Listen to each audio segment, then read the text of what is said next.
of wine and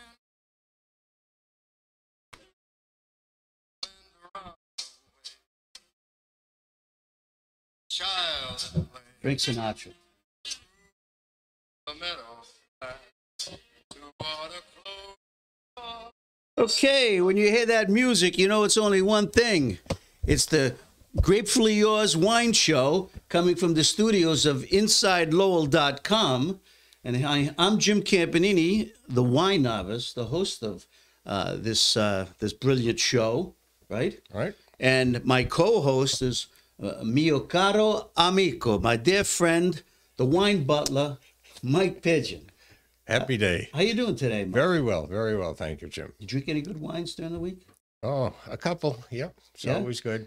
Yep. Let me know which one. Which one did you? Well, did you? I had a glass of my Chalk Hill Chardonnay, which I really Yeah, like. you like that? Yeah. Yep. I like oak. That's oak, but it's a good wine, and it's we had that with some salmon, and it was good. Good for you.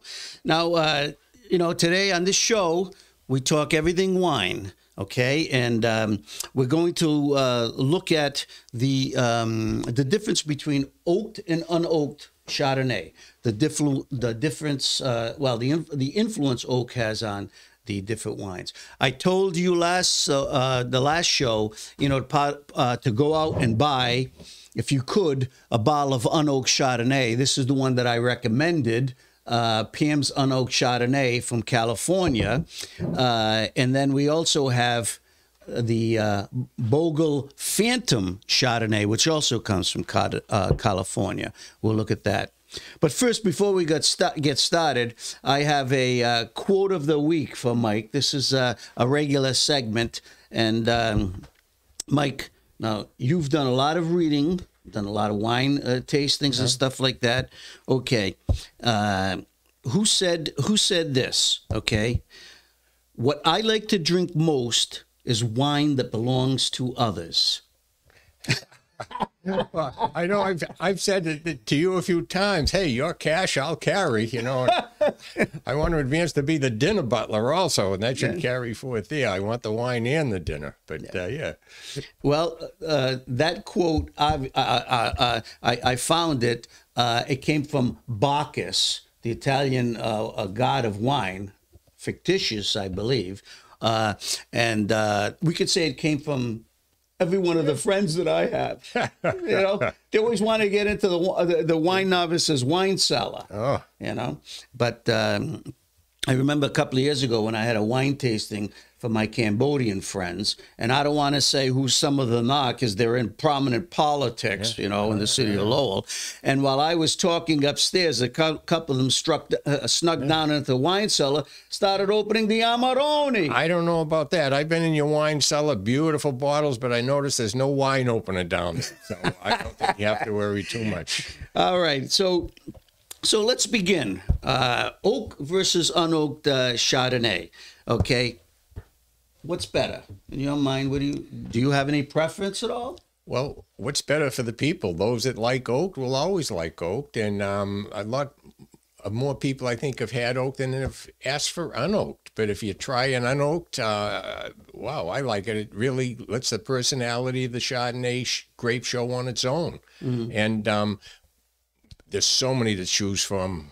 Try them both. Try them both. Yeah, good advice from the wine butler. And I found that I love Chardonnay. It's the most widely planted white grape in the world. It comes from very, very different, distinctive terroirs. That's why it does matter the sense of place where it originates. That's one of the great things about the world of wine. A wine could taste a little different from another place, cool, warm climates. But I like to pair it up with food. Like I'll use an oaked. I love unoaked Chardonnay. Because I like that purity of expression. But winemakers today, when they use that little oak to influence it, give it different taste, it's just amazing what they can do. Of course, and then one of our favorite wines is Chablis. Right, which is 100% Chardonnay.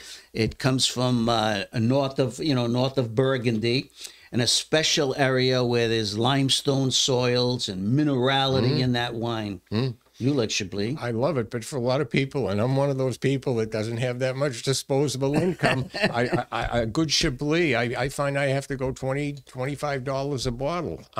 But you can get the, like Smoking Moon, they make oak and unoaked, and you can get the unoaked for like $8 a bottle. It's much more reasonable if you're going to be drinking at home than spend all that money for a Chablis. So if you want an unoaked, you might want to, and your income is, you might want to look at the unoaked Chardonnays.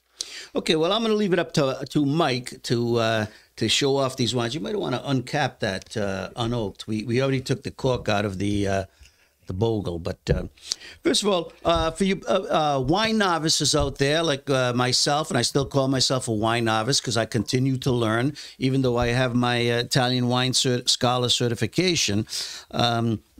A wine aged in oak barrels, Chardonnay. I mean, oaked Chardonnay is aged in oak barrels, either French or American oak. Those are the two most common. And then unoaked wine is aged in steel vats or even concrete. Okay, a lot of the Spanish, Portuguese, and even some areas of France, they still age their wines in concrete. So that's the simple difference, okay? So oaked Chardonnay sees wood, okay? Unoaked Chardonnay is just done in steel vats or concrete, okay? One of the reasons why they do this is, like I said, wine aged in steel or stainless steel vats. We hear the purity of the expression of the fruit, and that's because there's no oak influence. Oak smooths out the tannins, gives some different characteristics, which we'll talk about later, but you taste that vanilla, caramel, almost buttery texture when you have an oaked Chardonnay. You won't find that in an unoaked Chardonnay. You'll get that nice, it'll still be smooth, okay, but you'll get that apple, melon, sometimes even pineapple, pear, okay, passion fruit, all right? So, as Mike said previously, it comes down to preference, how you pair with food, and what you like best. You should try them both, okay? So, which wine do you want to talk about first? You want to look at, you want to taste, I noticed the bogle you bought is the Phantom. Now my wife likes a glass or two, one during supper, one before, and she gets the regular bogle Chardonnay, which is less expensive, I believe, than the Phantom. Oh yeah. And this is an upgrade. Yeah, she likes it. So there again, it comes down to pocketbook, as a lot of things do. So here we have the Phantom. I've had the regular bogle, which is oak, but I still like it. Okay, so let me tell you the difference in price and why. Now, this bogle, both these wines cost $13.99. That's a special price, okay, from our good friends up at the Wine Connection in North Andover. Sam Messina, he's got some great deals out there. You can also find it, in most of your chain stores, local package stores. You should ask about it, and the New Hampshire liquor stores. But the vineyards where this comes from, okay, Clarksburg and Lodi, are I guess a better grade, okay? And the process is a little more refined, okay, than the original bogle. So this does have a, the winemaker, for the time and energy they has to put into it, has to make back some of their profit. It's a very good wine, and later we might even give some people some suggestions on $10 to $15 wines, and then some real upgraded premium wines. What they want with the holidays coming up. And they should always, especially holidays where more than one or two people might be having wine, buy it by the case. You get the lower price along with the 15% discount that a lot of stores give. So it's not like you're going to drink more, but just have it. Why spend more money later on? Piecemeal. Buy a case of it and you get a real good deal. Dollar cost averaging. That's what I say. Now, why did I put water in this? I have no idea. I'm going to have to drink it. Okay, why don't you pull your... Let's start with the bogle. or do you want to start with the unoaked? The Bogle will be good. Let's try that. So, do you have your glass there? No, you didn't. I didn't give you a glasses. glass. I'm sorry. The wine butler should have set the table. I don't know. Look at that. Bellangelo. That's a winery in Finger Lakes. My wife and I visited 5 years ago. It's a beautiful place. So you should have a little water too yourself. I think you should have a glass for yourself so I can put some wine in it, not mix it with the water. We always drink water with wine. Okay, we drink in moderation, but the water keeps us hydrated. As I said in our first podcast, you should always maybe have 2 small sips of wine. That's enough. 2 small sips of wine with every good gulp. 2 sips of water with every good gulp of wine that you have. So it keeps you hydrated and also, helps you give a nice pace. Keep a nice pace to your party and your wine tasting. Okay, so you want to talk a little about Phantom Bogle? Did you study your notes that I gave you? No? I have no. Like I said, the one I've had at home is the regular Bogle. When we go out to like al frescos, we have or other places they have the Kendall Jackson Vintner's Reserve, which is a reasonably priced wine that you can get at your store, and that's oak, but it's a nice wine too. It's not that I don't like oak. Well, I don't want you to get ahead of yourself now. Let's talk about this one first, because that could be one of your selections. Yeah, we showed you the bottle, okay? Mike, give us the color. What do you think of that color? That's a nice, what do you say, gold? Little gold? Yellow gold color? Lemony gold. Lemony gold. Good man, yeah. And you can almost pick up a little oak vanilla on the aromas, Little apple? What do you got? What do you taste? Smelling? Yeah, green apple, a little bit of that maybe. A little bit. He spends too much time in the market basket produce section, but I like that. Green apple. See, you're getting better and better every week, as opposed to yellow apple. But, all right, let's taste. And for an oak, I don't find that too buttery. It's nice. Yeah. Okay. Wow. Very enjoyable. That could go with a nice bucket of buttered popcorn and watching your favorite movie. I never do wine with buttered popcorn. Well, that's but they have a wine Buttercup that is so over oaked. Okay, it sells for about $11, $10. It is the epitome of buttery, creamy Chardonnay. And it's made for people to watch movies. Really? I mean, just after the first sip, I just can't take it anymore. But it is different. They probably have oak barrels and put oak chips in there with it, and a little bit of essence in there of oak. So, a very nice Chardonnay,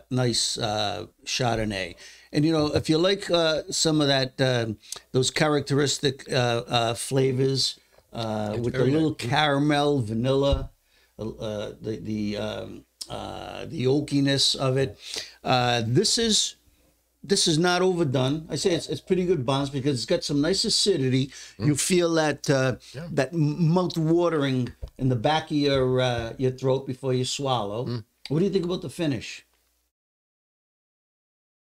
Finish and leaves a nice taste in my mouth after it's down. Does it last long? Short? Fade? I would say, to me, it kind of all lasts long. It's hard to get that, the taste stays with you. When we talk about finish, we mean once you swallow, how long does that stay with you? If it lasts, a second or two, okay, it's mild. But if you get that lingering taste, 5, 6, 7 seconds, wow, that's a pretty good finish. especially if it tastes well and it stays with you, and you say, "Wow, I want another sip of that taste." So that's when we talk about a long, enduring, sustained finish. So let's talk a little about this wine. This wine, where does it pick up its texture and everything? This is aged 12 months in 55% American oak and 45% French oak. Okay, so what does that mean? It means that this wine is assembled after they ferment it. The must turns to wine, and they put the wine in two different types of oak barrels. 40%, 45% of the total or juice, wine juice, is put into the French oak barrels, and 55% is put into the American oak barrels. It stays that way for 12 months, okay? Why did they do that?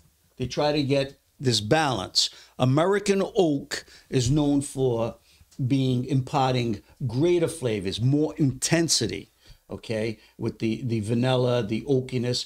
The grain in American oak, believe it or not, oak trees here are much wider, the grain, okay? It's called like a thicker oak, all right? The French oak is a little smaller, a little more refined in that regard, and so it does not influence. Even though it smooths out the tans, it does not impart that intensity and stuff. So this winemaker is going for a balance, a medium. What do you think? Now, that's got to be labor intensive, switching wine from one vat to another, from one type of oak to another. So if you didn't do that, you could probably take $3 off the bottle of wine if they didn't go through both those processes. Well, the other thing is this also, to get that creamy texture, it's done sur lie. So sur lie, what does that mean? So all the material when the wine is first fermented, you know, there might be leftover skins and even the stems. Those things, those things devolve. They go to the bottom of the tank. Okay, it's called wine debris. There's nothing wrong with it, but as it dissolves, it goes to the bottom of the tank. And what that does, the juice on top stays in contact with it, right? Mm-hmm. Mm-hmm. And it just intensifies the flavors. It picks up those tannic qualities and other natural characteristics. They call them phenols that disperse throughout that tank. So what the winemaker has to do, he stirs the wine, okay, several times a month to get that stuff into the aging wine, to make that texture even creamier and stuff, rather than just leaving it on the bottom. And then as they take out the tanks to bottle, okay, anything that comes off on the top, they don't disturb the bottom, comes out, and some even filtered in fine. But so it is labor intensive. And you know, when you hear people describe wines, they always talk about the terroir and how the wine expresses that. But with heavily oaked Chardonnay, you never get a chance to experience that because the oak just covers it up. Well, that's a good point. That's why balance is key. Balance. The winemaker, and especially California winemakers, you know, they know what Americans like. French Chardonnay is totally different. The Macanais region in the northern, in Burgundy, southern Burgundy, most of it is all unoaked Chardonnay. It's purity, and like we were talking about Chablis, it's a different terroir, and they just they drink it unoaked mostly in France. Whereas Americans, we have that little sweet tooth. You know, we want it soft. Okay, and so the winemakers, you know, they aim for that market. But here's what the winemaker says about Phantom Chardonnay. Phantom Chardonnay entices with its rich layers. Green apple and pear transform into spicy flavors of freshly baked apple pie, while barrel fermentation imparts a creamy, luscious mouthfeel. Agree or disagree? Agree. Yeah. Yeah, agree. Basically, It's a good. it's a nice wine. It's a nice drinking wine. Okay, why don't you finish up and we'll take some, we'll go on to Pam's Unoaked Chardonnay. Why not? We're drinking a lot of wine here already. I thought last time you had 2 glasses and we used one for each, so I put more in that first sampling. Yeah, I'm not going to pour as much into Only yours. 2 glasses. Okay, so this is our unoaked version. Okay, and yeah, this is from Ron Rubin Vineyards. Now, I don't know if that name sounds familiar, though, but he's been very successful since opening his winery in the late 1990s. He's based in Napa Valley, okay, but he's the one who started the Republic of Tea Company. I don't know if you remember when that took off in the late 90s and 2000. It was basically in California, then a lot of tea drinkers, and it just took off. You can find this tea brand in a lot of upscale markets, Trader Joe's. But Ron Rubin now has become a force in the industry. He makes a lot of wines through natural farming and sustainable farming techniques. So he values what goes into his wines. And certainly this was his idea to make an unoaked, a natural, as close to the earth wine as he possibly can. So, I'm sorry, I said Napa Valley. Yeah, this is from the Russian River Valley, vineyards from the Russian River Valley. But he is based in Napa Valley. And his Russian River Valley vineyards are all certified California sustainable certification. So he's worked hard to get that. The fruit is sourced from 4 vineyards in Clarksburg and Lodi. And it's fermented in stainless steel vats and fermented for 12 months in the same. Okay, so he actually ferments and ages in steel vats. Okay, so no oak whatsoever. All right, so he equates it to a Chardonnay from southern France, the Maconnais region. Color, it's a little less. Yeah, a little less than our Bogle. Just a little less. A little less than our Bogle, if you can see that. So it's like a more pale color and stuff.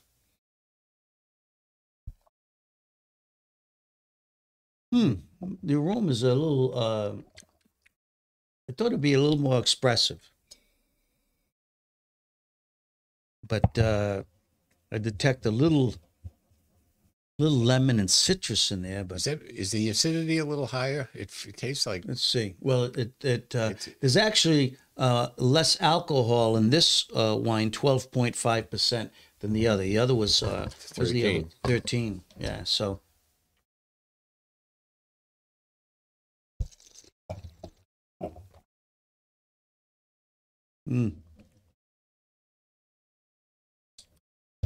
Okay. It's not quite my Chablis, but it is unoaked. And, yes. Truthfully, if I sat down with either one of those wines, I'd enjoy both of them. This has a sharper, crisper. Absolutely. And I don't know how comfortable I fresher am with taste. it. Yeah.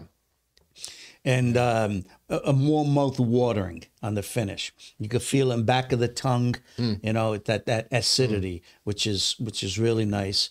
How much is that a bottle? The same as they're both $13.99. So the winemaker says, this is from Ron Rubin, refreshingly fruity and light-bodied with a beautifully transparent pale yellow color. Okay. It has showy fruit aromas of Asian pear and golden delicious apple. Surprised you didn't pick that up. I never had an Asian pear. That's why I couldn't pick it up. And ripe citrus. My grandfather's orchard there. That's what Okay, here's interesting. He says key lime and tangerine. Pick that up. I did pick up the citrus, the key lime. But it is, it does have a touch of sweetness, which Rubin says, and it's bursting with lingering flavors, yet is fresh and crisp. I always question how those people can separate those different layers and say it tastes like this, it tastes like I can't separate those layers. Well, I think as you taste more and really get your senses working, that's why I say, you should keep an archive book and write down in that book the name of the wine, the vintage, and this is a Pam's Unoaked is a 2021 vintage. The Bogle is 2020, so they're both fresh wines. And you say what is in your the first thing that comes to mind when you taste it, and then you work on it later. That second glass, as you refine it, more might come to you. But as you practice, and that's the main thing. Yeah. You practice, you develop more of your senses, both for smell and taste, and it's fun because you can do it with your friends. And like I said before, not everyone's palate is going to be the same. And someone might try these two brands at home and say, well, I'm not that crazy about either one, but if you want to step up to that next price level where they get a higher price, you probably like it more. But do you want to pay that money? It's hard finding your place in wine, pocketbook wise. Very good. So both of these wines would be good with seasoned pork and chicken dishes, fish dishes like cod and haddock, scallops, oysters. I'd go with the Pam's Unoaked Chardonnay with the oysters. Especially oysters, Rockefeller, and other shellfish. The Bogle would probably go better with buttered lobster. I think I'm heading out to fish bones right after this show. Yeah, you pair creamy with, if you have the buttery sauce, like even if there's a chicken sauce or white sauce on the chicken, you might want to go with the Oaked Chardonnay as opposed to But both of these wines, I tell you, they're a good representation of a Chardonnay and the difference in that wonderful varietal. Would you agree? I agree. Yep. Okay. Yep. So let's just go over quickly, if you can see this, the influence of oak. It stabilizes the wines and actually creates the environment for less sulfur dioxide, which makes a more natural product. Smooths tannins, improves ageability of the wine, and also the texture, New oak imparts more flavor and complexity. Now, new oak is, a brand new barrel. Barrels go for about $2,000 a barrel, especially for French oak. American oak is slightly less expensive, but in California, everything is getting more expensive and stuff. So you might hear the term neutral oak. That means after 4 years, winemakers usually move out those old barrels because they can't impart any more characteristics, toastiness, vanilla. So some winemakers who just want the wine to ferment in wood, they use the neutral oak that doesn't really do much. It might soften the tannins, but it does not impart the flavors. And one thing, the last thing I'm going to say about this before we move on is the type of wood used and the degree of that type. Like I said, whether it's new oak, 1-year-old oak, 2-year-old oak, or neutral oak, can influence with, these are some of the characteristics to watch for: vanilla, coconut, sweet spices, chocolate, coffee, caramel, smokiness, and earthiness. Okay? So with that, I just want to put in one plug for if you can find, a French Chardonnay from the Mâconnais region. You can see it. They usually have Mâconnais villageois on the label. You should buy it because that is another unoaked Chardonnay, pure expression of the fruit, done French style. I think it'll really intrigue you, and you'd really love it. And they cost about $12. You can get them $12 to $15 a bottle. Okay. And just a reminder to those people that have one bottle of unoaked at home and they want to have it oaked, it's not a good idea to go out and get those oak leaves that have fallen on the ground and chop them up and then leave them there and then strain them out. It's not going to. No, that will not work. That will not work. So, as as you have a list, you said, of 4 or 5 wines that you could suggest for people? Yeah, well, in the price range that's affordable to me, a low-income person. Low income? My wife You retired 40 years ago. You're still doing well. My wife likes those, the Jacobs Creek, the Bogle, Smoking Loon, Chateau Saint Michel. Yeah. She likes that a whole lot. And then a little higher level that she gets, a little more spending money, maybe the Josh or the J. Lore or and for me, the Chalk Hill. Which Very good. Okay. And since he did the bargain basement brands, okay, I'm going to give you a little list of the premium brands that I prefer, okay? So, Catena Zapata Chardonnay from Mendoza. Okay, Argentina. You should try this. It's from the high mountain, cool regions. It's about $17.99. Fantastic from Argentina. Like I said, the Macon Villages, Louis Jadot. Look for that name. $15.99. Very expressive, medium-bodied, airy. It'll knock your socks off. Mike likes the Chalk Hill. You can buy the one from Sonoma County. I'll say it on the label for $19.95. Big fan of La Crema Chardonnay from Sonoma County, $15.95. Cambria Chardonnay from Catherine's Vineyard, $17.99. Now, my all-time favorite, Chateau Montelena from Napa Valley, $58 to $70. We visited the winery. I think it was 2016. My wife and I. The wine is beautiful, and that is the. If you've seen the movie Bottle Shock, that is the Chardonnay that won the judgment in Paris in 1976. That brought Napa Valley right over the top to become a global wine power. That's a special occasion wine. That to me, that's but it is a special occasion. And then one close to my heart, Elizabeth, Bledsoe family wine from Walla Walla, Washington. They sell it in New Hampshire, $45 a bottle. Special occasion Chardonnay. But Drew Bledsoe makes that wine, and it's absolutely fabulous. Okay, so we got to close this thing right now. Some upcoming, I just want to do some house cleaning, okay? So my new column is posted on Grapefully Yours Wine blog that you can access on www.thewinenovice.com, and it's also being posted on InsideLowell.com. Should be up by the end of the day. It takes a look up at the great, charming red wine Montepulciano d'Abruzzo. Okay, tiny province in Italy that's taken the world by storm. Read about it.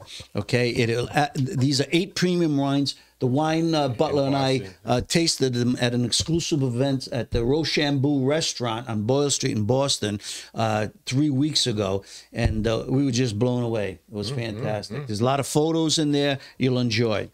The last thing I want to say is that the Wine Connection in North Andover, okay, is holding a free wine tasting this Saturday, November 19th at the store, where they are going to have a selection of 12 wines that are their Thanksgiving Day suggestions. They've got both white and red wines. They're very helpful to people out there with their selection. So, and plus, we're trying to get them as a sponsor for this show. So, there's my plug. So, if you go there, Mike and I will be there. Say hello, but tell them that the Wine Butler and the Wine Novice sent you, okay? And compare the prices out there with other stores you might be going. You'll be surprised. I don't know how they do it in Massachusetts, but some of their choices, it's very pocketbook friendly. It's very low-key, casual. The presenters answer any one of your questions. And at the same time, they're going to be having a bourbon tasting.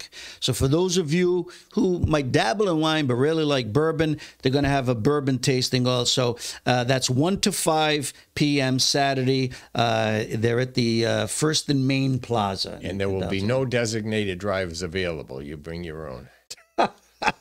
Okay, any closing thoughts? We have to wrap this up. Great day. Try them in this. And there's just walking down these aisles, so many Chardonnays. Do yourself a favor. When you try one at home, write down the name. If you like it, you want to buy it again. If you don't buy it by mistake. Oh, I almost forgot. Yeah, I'm sorry, Mike. I didn't want to cut you off, but the clock is running. Hey, next show, Get a bottle of Prosecco. This is Ti Amo, okay? Only $10 a bottle. You could pick them up 2 for $20, all right? We're going to talk about Prosecco and sparkling wines for the holiday. Cava. Pick one up, watch the show, and follow along with us. So with that, I'm going to say, Mike, thank you very much. May the wine be with you. Happy day, 1, 2.